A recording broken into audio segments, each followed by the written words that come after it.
Señor, a través de la palabra, a través de la predicación de la palabra. Y voy a tener un mensaje con vosotros hoy que todos queréis escuchar. Son de esos mensajes que no hablan de juicio, ni hablan de nada de eso que nos deja ahí poco perplejos, de cosas que tenemos que cumplir y tenemos que hacer. Está todo hecho, hermanos. Os voy a decir una frase y vais a estar conmigo al 100%, ¿verdad? Y eso nos va a servir para que podáis escuchar el resto del mensaje que tengo con vosotros, por lo menos hasta que llegue hasta el final. Y lo que voy a deciros es lo mejor que podéis escuchar en esta mañana. Dios es amor. ¿Ves? Lo sabía. ¿Ves ese amén? ¡Qué maravilla! A ver, Dios es amor. Amén, gloria a Dios. Y ya está todo dicho, ¿verdad? Dios es amor, no se preocupen, da igual lo que pase, que Dios es amor. Amén. Bien, pues vámonos a casa. Bueno, no, vamos a terminar el mensaje. Fijaos, Dios es amor, es una de las grandes declaraciones que tenemos que nos encanta escuchar. Dios es amor, Dios es amor, Dios es amor. Y cuando decimos que Dios es amor, se nos pone una sonrisa de oreja a oreja. Porque Dios es amor. ¿Y por qué se nos pone la sonrisa? Porque al ser amor, entonces no me viene a la mente de que Dios me va a castigar, ni que me va a disciplinar, ni que me vaya a corregir, ni que me va a demandar que sea obediente. No, Dios es amor. Entonces, como Dios es amor, no hay sufrimiento, hermanos. ¿Verdad? En el amor no hay sufrimiento. Bueno, depende del tipo de amor. No sé. Y depende del tipo de pareja con el que estés, porque hay veces que el amor es un sufrimiento permanente. Pero si os fijáis, cuando declaramos que Dios es amor, nos entra un gozo enorme. Porque inmediatamente entiendo que lo que nos viene a nuestra cabeza y a nuestra mente es ese amor derramado en una cruz por ti y por mí para darnos la salvación y la vida eterna. Ese amor, ¿dónde se ve mejor que ahí? En una persona que entrega su vida, Cristo Jesús, entrega su vida para rescate de la humanidad. ¿Por qué? Por amor. ¿Cuál es el motivo de ese gesto tan complejo y tan difícil y delicado? El amor. ¿El amor de Dios por quién? Por su creación, por sus criaturas. Por eso entrega a su Hijo unigénito en la cruz para rescate de la humanidad por amor. Pero sería simplificar mucho el proceso del amor como atributo de Dios. Y de hecho es una de las cosas más complicadas de predicar, aunque parezca mentira, porque el amor lo abarca todo. Y cuando a un pastor le dice, mira, predica sobre el amor, el tiempo se hace poco, porque hay tanto de lo que predicar y hay tanto de lo que hablar que ya me estoy pasando los minutos que tengo. Por lo tanto, fijaos, vamos a hacer una introducción para poder aterrizar todo esto de ese atributo de Dios como ese Dios de amor.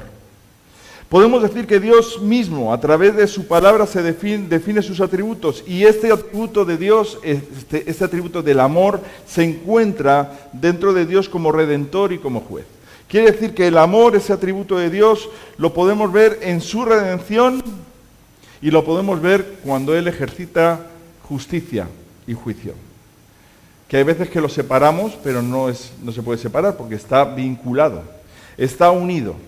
Podríamos definir amor de esta manera: un compromiso a largo plazo, a promover el bienestar de otros en todos los sentidos posibles y a dar de sí mismo y de sus recursos para lograr este fin. Podría ser una definición de otras muchas.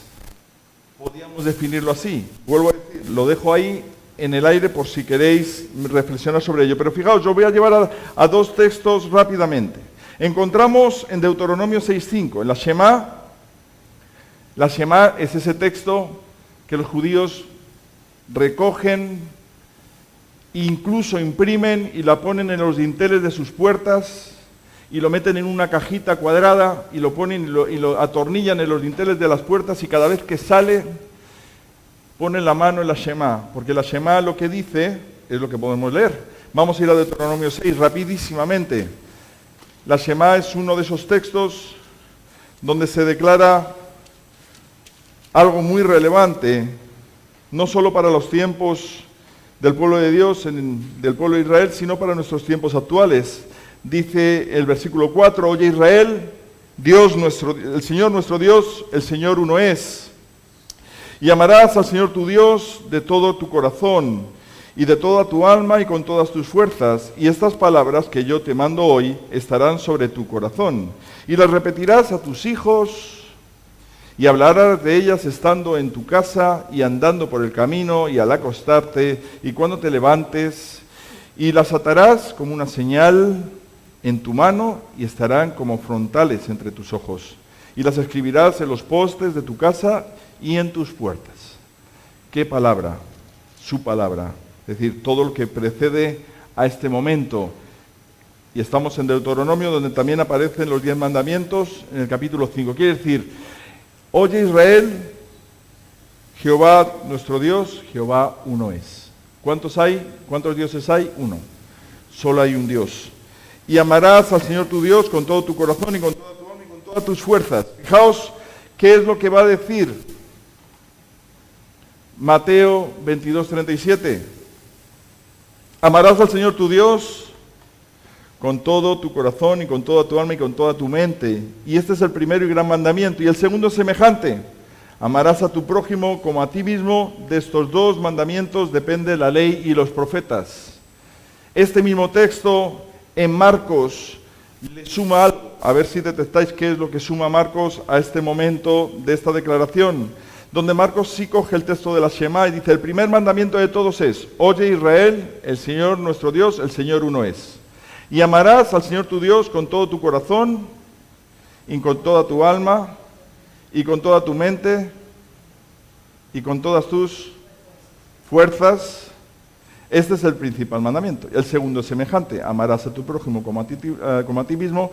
No hay otro mandamiento mayor que estos. Quiere decir que no hay otro mandamiento mayor que estos y todos los demás están sujetos ahí. Por lo tanto, cuando tienes que cumplir la voluntad de Dios, ¿qué es lo que tienes que hacer?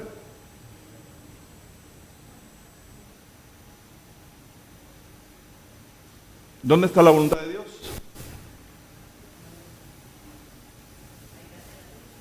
¿Verdad? Entonces, ¿qué es lo que tiene que hacer la iglesia? ¿Verdad? ¿Eso te ha quedado claro? ¿Sí? Bien, podemos seguir. Si no, si tenéis dudas, luego me la preguntáis. Pero fijaos, a esto se suma otro texto más. Estoy contando textos y me estoy midiendo en el texto, porque si no, habría muchos más. 1 Corintios 13, el himno del amor, que se usa en los matrimonios, en los casamientos, donde se profesan ese amor, que no es un amor humano, es un amor de Dios, ¿verdad? Y en 1 Corintios 13, ¿qué es lo que permanecen hasta el final? Y ahora permanecen la fe, la esperanza y el amor. Estos tres, pero el mayor de ellos, ¿cuál es? Pero hay tres, ¿verdad? Fe, esperanza y amor. ¿Pero cuál es el mayor? ¿Quién es lo que tiene que madurar? ¿Con qué tenemos que recibir al novio, al Mesías? ¿Con qué? Con el amor, porque es de Él. No es mi amor, es su amor. Porque estoy llamado a amar como he sido amado. Recuerden que es amor ágape. Esto es amor ágape. Es un amor sin condición, como dice la canción. Es un amor que no necesita que tú me ames para yo amarte. Es un amor que no necesita que tú hagas nada para yo hacerlo. ¿Entendéis? ¿Entendemos eso? ¿Sí? Bien, entonces fijaos, el atributo de Dios tiene un lugar totalmente prioritario en esta enseñanza bíblica y lo vemos de varias maneras. Si voy a ir rápido, porque quiero profundizar en otra cosa. El amor caracteriza las acciones y naturaleza esencial de Dios. O sea, es algo que muestra que está presente, completamente presente y enraizado en las acciones y naturaleza esencial de Dios. ¿Qué quiere decir? Que cuando leemos Juan 3:16, ¿qué nos encontramos? Porque de tal manera amó Dios al mundo. El amor está presente. Que ha dado a su Hijo unigénito para que todo aquel que en Él crea no se pierda, mas tenga vida eterna. ¿Qué es lo que mueve a Dios? Lo que Él es, el amor. En 1 Juan 4:8 dice, el que no ama ¿A quién no ha conocido? Porque ¿qué es Dios? Entonces, es evidente que intrínsecamente al caminar en Cristo Jesús, ¿qué es lo que hay un desarrollo del amor de Dios? ¿Hacia dónde? Hacia el prójimo. ¿Por qué? Porque si yo digo que conozco a Dios pero no amo al prójimo, entonces no lo conozco. ¿Entendemos? Porque ¿qué es lo que es derramado sobre nuestras vidas en el momento de nuestra conversión al Señor? El amor de Dios. En 1 Juan 4:16 lo va a decir claro, dice, y nosotros hemos conocido y creído el amor de Dios que Dios tiene para con nosotros. Dios es amor. Y el que permanece en amor, ¿en quién permanece? En Dios. ¿Y Dios en quién? En Él. Quiere decir que, ¿cómo yo permanezco en Dios? En amor. ¿Hay otra manera de permanecer en Dios que no sea amándolo? Por eso lo primero que habéis hecho, cuando he dicho Dios es amor, lo primero que habéis dicho es amén, ¿verdad? Porque qué maravilla es tener el amor de Dios en nosotros, y con nosotros, y por nosotros. Fijaos, pero no solo caracteriza las acciones y naturaleza esencial de Dios, sino que caracteriza lo que Dios busca de parte del hombre. Por eso está el texto del gran mandamiento. Amarás al Señor tu Dios y amarás al prójimo como a ti mismo. Porque ¿qué es lo que busca Dios? Que nos amemos los unos a los otros como Él nos ha amado. Entonces, ¿qué es lo que tiene que haber en la iglesia de forma permanente? Amor. ¿Y qué es lo que hay veces que no está tan presente?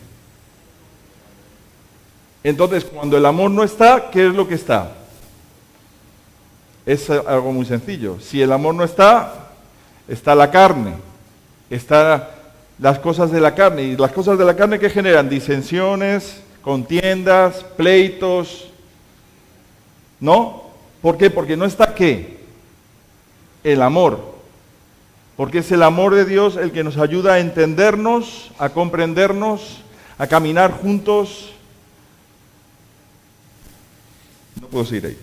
Caracteriza la presencia de Dios entre su pueblo. O sea, que la presencia de Dios se hace real ¿cuándo? Cuando hay un ejercicio de ese amor. Fijaos, dice, un mandamiento nuevo os doy. Que os améis, lo acabamos de decir, unos a otros como yo os he amado. Que también os améis unos a otros. En esto, ¿en qué?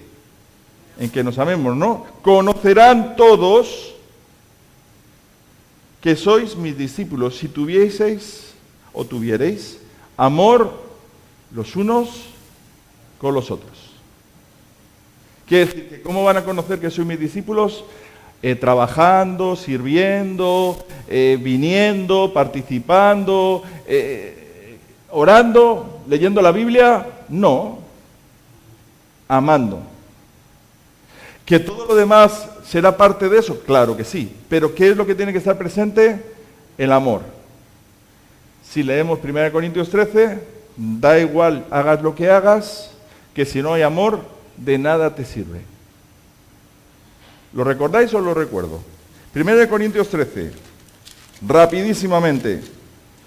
Los primeros versículos te habla de cosas que te encantaría ejercitar e incluso cosas sobrenaturales y milagrosas en las que pone acento que Dios puede usar tu vida para eso. Fijaos que dice, si yo hablase lenguas humanas y angélicas y no tengo amor, y estoy hablando lenguas angélicas, vengo a ser como un metal que resuena o címbalo que retiñe, quiere decir un metal que no suena bien, que es estridente, que no es melódico, que lo que hace es dañarme el tímpano, porque no se escucha correctamente. O sea, ¿qué es hablar en lengua sin amor? Un sonido que no te gusta escuchar. Y si tuviese profecía, que ahora está de moda, y entendiese todos los misterios y toda ciencia, y si tuviese toda la fe, de manera que trasladase los montes, y no tengo amor, ¿De qué me sirve trasladar un monte si no tengo amor? Pues dice la palabra que no es que no me sirva, es que no soy nada.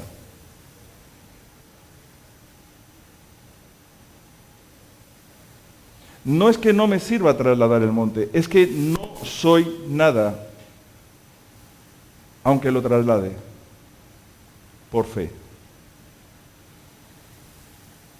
Y si repartiese todos mis bienes para dar de comer a los pobres, y si entregase mi cuerpo para ser quemado, y no tengo amor, pues te quemaste por gusto. Te quemaste por gusto porque no te sirve. No sirve para nada. ¿Qué es el amor? Sufrido, benigno, no tiene envidia, no es jactancioso, no se envanece, no hace nada indebido, no busca lo suyo, no se irrita, no guarda rencor, no se goza de la injusticia, se goza de la verdad. Todo eso es el amor.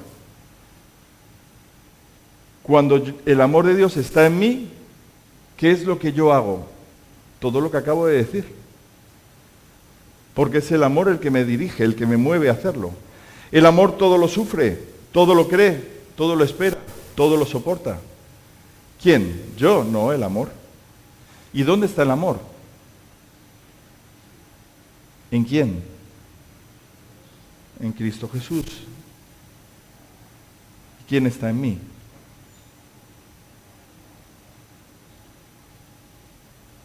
Entendemos, hermanos y hermanas, que cuando en las iglesias aparecen momentos de disensión, eso es lo que genera quizás menos entendimiento dentro de una iglesia. Es lo que más daño puede llegar a hacer. Porque no se presupone que dentro de la iglesia, las personas que están dentro de la iglesia caminando en Cristo Jesús, el amor de Dios se hace presente cada día de tus vidas. Y lo que se ve en ti, en tu manera de ser, en tu manera de hacer, es el amor. Por eso la gente, cuando ve que hay divisiones y contiendas dentro de las iglesias, se quedan un poco estupefactos. Porque dicen, no puede ser verdad que en una iglesia haya ese discusiones si es que el amor de Dios está allí. Siguiendo. El Señor Jesús, que es nuestro Maestro por excelencia, el Salvador, el Mesías, el ungido de Dios, y montones de títulos más que se le dan. De forma magistral, Él sabía perfectamente cómo llevar a la gente de las enseñanzas del reino de los cielos, esas enseñanzas que a veces se te escapan porque hablan de cosas que a lo mejor no llegas a entender. El Señor Jesús era un experto en aterrizar esas enseñanzas que tenían que ver con el reino y hacerlas accesibles a las personas que estaban alrededor.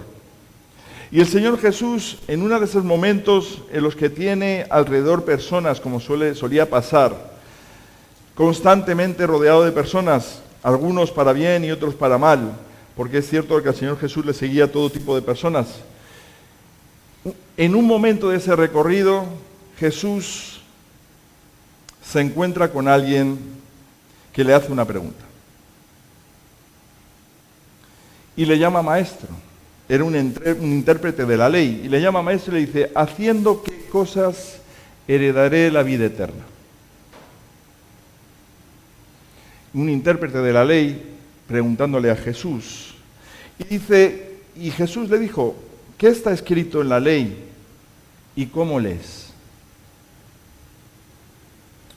El intérprete le responde, dice, amarás al Señor tu Dios con todo tu corazón, con toda tu alma y con todas tus fuerzas y con toda tu mente, y a tu prójimo como a ti mismo. Se lo sabía, ¿verdad? ¿Verdad? Jesús le dice, bien has respondido, haz esto y vivirás. Y aquí viene una pregunta.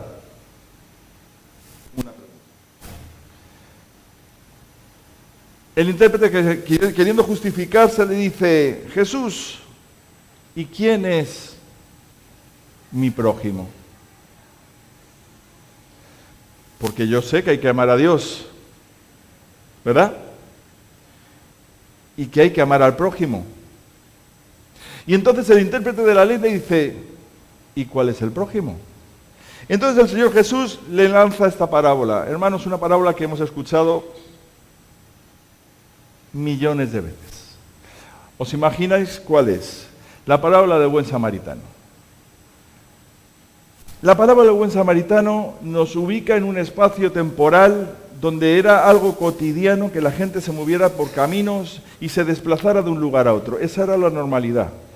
La normalidad también era que hubiera ladrones y que hicieran cosas malas contra las personas de bien, y que en muchos casos, pues como la narrativa nos muestra, incluso algunos murieran porque les robaban en los caminos. Y Jesús coge justamente lo cotidiano para mostrar una verdad del reino, una enseñanza que es totalmente imprescindible para todos aquellos que queramos ser llamados hijos de Dios. La narrativa comienza así: un hombre descendía desde Jerusalén a Jericó y se halló en manos de ladrones, y los cuales le despojaron e hiriéndole se fueron dejándole medio muerto. Aconteció que descendió un sacerdote por aquel camino y viéndole pasó de largo. Asimismo un levita, los que tocan la guitarra, bueno, en aquel momento no había guitarras, sería la batería, tampoco, llevando cerca de aquel lugar y viéndole pasó de largo. Pero un samaritano que iba de camino vino cerca de él y viéndole fue movido a misericordia. Judíos y samaritanos, ya sabemos, y no voy a dar una clase de historia en estos momentos, no se podían ver. Era una tensión permanente histórica. Los samaritanos eran esos judíos que habían salido del exilio de todos los reinos del norte y se habían ubicado en la parte de arriba, y que poco a poco se habían ido desplazando hacia abajo, hacia Samaria, y habían hecho asentamientos en esa zona. Eran judíos de la dispersión, del reino del norte, y se habían quedado allí, y habían bajado hasta Samaria y ahí se habían asentado. Pero sin embargo, los judíos de Jerusalén no consideraban a los samaritanos como judíos de sangre azul, como ellos. Entonces los de Jerusalén decían que donde se adoraba a Dios era en Jerusalén, y los samaritanos decían que donde se adoraba a Dios era en Samaria. ¿Os acordáis de alguien que era samaritano y Jesús habló con ella? Era una mujer, porque ya lo he dicho, ¿verdad? La mujer samaritana. Pues Jesús pone el acento en que un judío ayudó a un samaritano. ¿Por qué lo hace? Porque lo más difícil, hermanos, es hacer prójimo justamente a aquel al que no quieres ver ni en pintura. Es decir, el prójimo que te gusta ver es con el que te llevas bien, ¿verdad? ¡Qué maravilloso! Fernando, yo me llevo bien con Fernando, pues nada, fantástico, nos tomamos un café. Pero si Fernando fuera otro, lo mismo no me tomo un café nunca con él, porque no es mi prójimo. O sí, pero no me tomo el café. La cuestión es que Jesús, como es maestro, pone dos personas, un judío y un samaritano.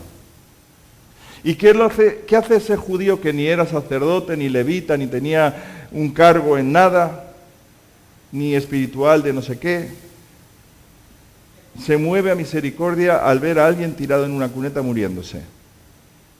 Y entonces Jesús dice así: y acercándose, vendó sus heridas, echándole aceite y vino, elementos que en aquel momento se utilizaban para poder sanar las heridas y poder evitar que se infectaran, y poniéndole en su cabalgadura, lo llevó al mesón y cuidó de él. Quiere decir que esta persona no sé a dónde iba, pero lo que iba a hacer ya no lo podía hacer. Quiere decir que tuvo que parar su agenda, sus tareas, no sé si estaría trabajando o no, daba igual. Él tuvo que volver al mesón, tuvo que volver con la persona enferma y tuvo que cuidar al enfermo. Y dice la palabra que otro día, no se sabe cómo, ni cuántos días, pero otro día al partir, sacó 2 denarios y se lo dio al mesonero y dijo: cuídamele, y todo lo que gaste de más, yo te lo pagaré cuando regrese. No sé si tenía cuenta o no ese hombre en ese lugar, pero es evidente que si el mesonero le fiaba, era un hombre de bien, era un hombre honrado, íntegro y que se comprometía con las cosas y hacía las cosas de forma correcta. Lo que es evidente es que no se queda solamente en cuidarle durante ese tiempo, sino en todo el tiempo que sea necesario y que hasta que esté bien. Y él corre con todos esos gastos. Hombre desprendido, generoso y dadivoso. Pero no está la clave en el dinero, hermanos. La clave no está en el dinero. Fue movido a misericordia. La clave no está en el dinero, sino en el amor. En el amor al prójimo.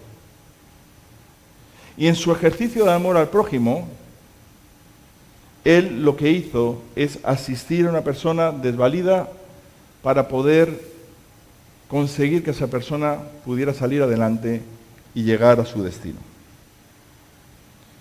Fijaos que podríamos hablar mucho más de esto y volver siempre a lo mismo. Pero Jesús termina de una manera clara. Cuando le pregunta, ¿quién pues de estos tres te parece que fue el prójimo del que cayó en manos de los ladrones?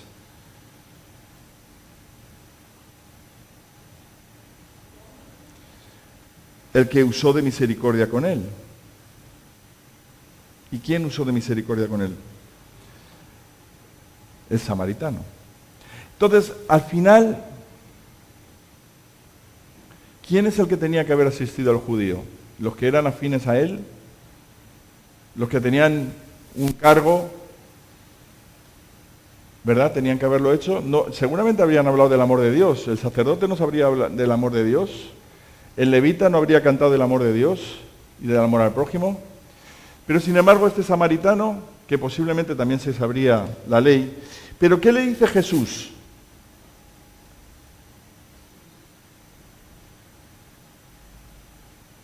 Lo pone ahí, en el 37.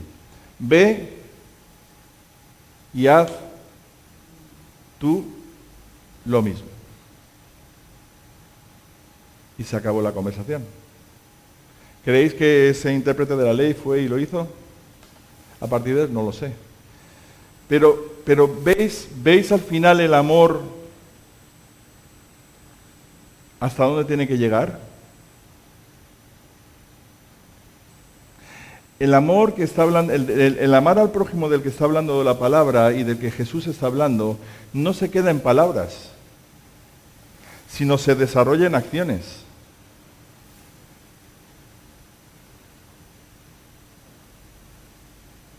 ¿Os suenan estos dos verbos en algún otro lugar?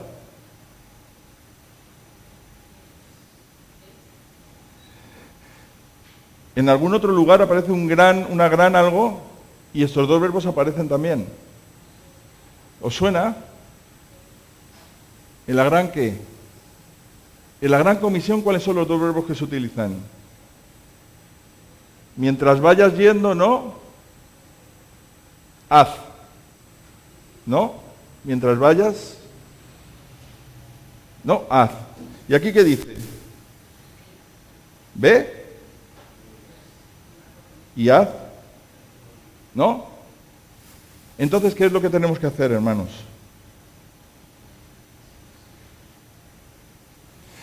Me pasó algo muy interesante, entre otras muchas cosas, ayer con Marcos, porque el Señor lo tenía así preparado. Y es muy curioso porque Dios siempre hace las cosas perfectas. En ese tiempo en el que yo estaba buscando hacer los vídeos a Marcos en sus momentos de atleta, de repente aparece un niño pequeño, sin camiseta, así con mucho calor, parece ser que tenía el pobre niño, y aparece llorando alrededor mío, gritando que no sabe dónde está su madre. En mitad de un montón de gente, el niño se pone a gritar ahí, y yo le cogí la mano, y él me dio la mano. Entonces me puse a recorrer el estadio con el niño gritando, yo con él en la mano, buscando a su mamá.